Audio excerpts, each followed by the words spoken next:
Hello, my name is Chuck Cook. I love Payne Stewart, and I miss him. I never thought I'd have to be doing this, but as my favorite worldly philosopher, Mr. Aaron Stewart, told me when he was 6 years old, he says, a man's got to do what a man does, Aaron, so here I am. I was fortunate enough to be Payne's golf teacher. As you can guess, that wasn't a very hard job. I always felt a little bit like Butch Harmon. When we were giving our lessons, I'd be going, good shot, good shot. That's better. Payne told me when we first started working that his dad had told him never to change his golf swing. And so I was picked to be the keeper of that magnificent action. And Payne loved his dad so much, and I know he always had a saying from his father on there about playing golf. And when this happened, the first thing I thought about was how much louder heaven is going to be right now. Can you imagine Bill and Payne up there? I tell you, their white robes will only be worn for special occasions from now on. That's for sure. How do you celebrate the life of the greatest celebrator of life that you know? That's the hard thing, and I guess the best way is to tell some stories that tell you what he was about. I never met a man who was more comfortable in his own skin. It didn't matter whether he was with royalty or whether he was with other people who were less fortunate. And I can remember a couple of times, I remember in Monte Carlo when Princess Stephanie had met Payne at a formal soiree, and he had one of these, he had a tuxedo that wasn't quite like everybody else's, and she said, that Payne Stewart is quite the cat's meow, you know. Payne loved that story. And at the same time, another part of that trip, we were eating at a restaurant in Glasgow, and Payne had taken all of Mike Hicks's caddy, and myself, and Dick Coop for a golfing vacation. This was the year after he had won the 1991 U.S. Open. And we were sitting in a restaurant in Glasgow, and there were these college students there, and from American college students that were studying there. And Payne just brought them into our group. As always, he included everybody. Yeah, where are you from? They got to talking about it, on and on. So we got up to leave, and we're walking, and Hicksy and Coop and I across the street. Payne's on the other side of the street, and here's 30 college kids following him along down this little tiny street in Glasgow, and he got the nickname Pied Piper at that point, and he was a Pied Piper from then on. But I remember another time, again talking about how he fit in with everybody.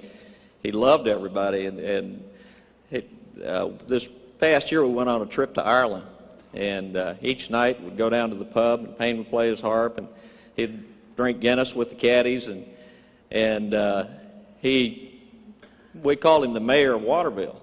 And just recently they made him the honorary captain of the Waterville Golf Club, because he said we don't have a mayor, and the most important position in all of Ireland is being the captain of the Golf Club of Waterville. And so they made him the honorary captain this year. In that same trip, to talk about how he could fit with anyone, I saw him at the St. Andrews Hotel later that week while Joe Louis was buying a third of Marks and Spencer. Payne was beating him out of 100 pounds for playing gin at the same time that all of that was going on. He got along with everybody. At times like this, there's always talk about what will be his legacy. And I take a great solace in knowing that in the last 2 years, Payne really crossed the T's and dotted the I's in his life. I don't know how you know when to do that. I guess you have to always be prepared, as we heard yesterday. First of all, he came in touch with his spirituality. And probably the greatest influence on him in that was Robert Fraley. I know Robert talked to him about it in his normal way. And I know that Byron Nelson, I don't know if he's here today, but I know Byron Nelson also talked to him about it. His friend Paul Azinger talked to him about it. But I tell people that Aaron and Chelsea, going to this wonderful academy over here, used to bring the Christian life home every day. And Tracy and Payne would live the Christian life rather than just talk about it.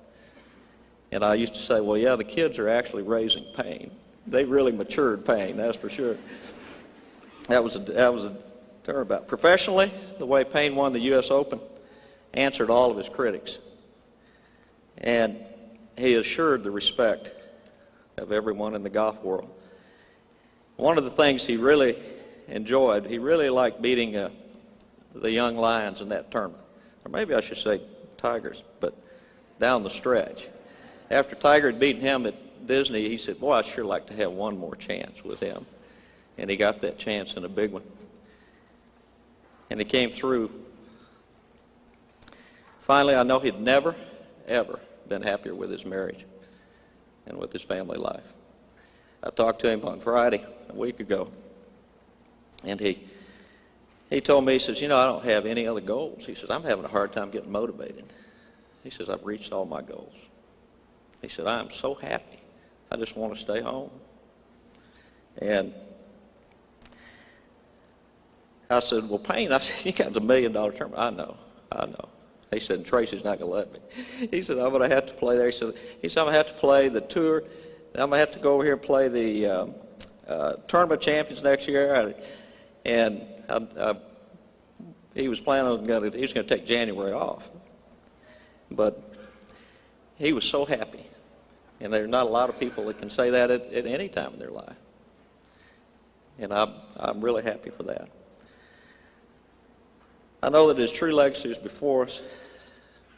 B, I know how proud you are of your son and how well that he represented your name. People from Springfield, how well he represented your town and your state. My daughter Chelsea. I hate to say this, but Chelsea inherited Payne's feistiness. I like to tease Chelsea, and she can cut you down with a stare like you cannot believe, right to your knees. I became more timid and more timid with teasing her as time went on, but she also inherited Payne's elegance and grace as well as her mother's beauty. And Aaron, he's just like Payne. Lord help us. Someday you'll realize what a compliment that is, I think. Beautiful wife, Tracy, whose belief in him and devotion and love for him made his life so full. Finally, a world full of friends. I'm going to close with my favorite story of Payne. In 1992, Payne had to return the U.S. Open trophy that he'd won in 1991 and had to go to Pebble Beach for a media day. And he invited me to go with him, and we were there. And we were sitting in the lounge at the lodge at Pebble Beach, and this boisterous guy came up to us and said, that guy said, you're Payne Stewart. I don't believe it. Payne said, well, if I go get the U.S. Open trophy, he says, will you keep filling it up with whatever I want to drink? Will that prove it to you? And the guy says, you bet I will. So Payne went over and brought the U.S. Open trophy over and turned to the bartender. He says, bring us some bottles of Cristal champagne. So we sat there and drank several bottles of Cristal champagne. And Cristal champagne is very expensive, but at the lodge at Pebble Beach, it is really expensive, I want to tell you. This guy, he may be the only guy I know. Wish he hadn't met Payne Stewart, because he's a lot poorer now. But we drank into the wee hours of the night out of that old cup, and we walked out. And Payne said, let's go over by the 18th green at Pebble. And we walked over there, and we sat down on this retaining wall that was there, it just covered with sand. And here he and I sitting, 25-foot drop right there, and we set the trophy down right in the middle of this sand. And I mean, it could have fallen over and been gone forever, but we sat there, and we talked for hours, just talked about life. And we were planning this year to have a redo, because Payne's defending champion at 2 tournaments at Pebble Beach this year. And I'm going to be there. There won't be a U.S. Open trophy, but there will be a bottle of Cristal. And I'm going to go sit on that wall, and I'm going to talk to my friend about life. I love Payne Stewart, and I miss him.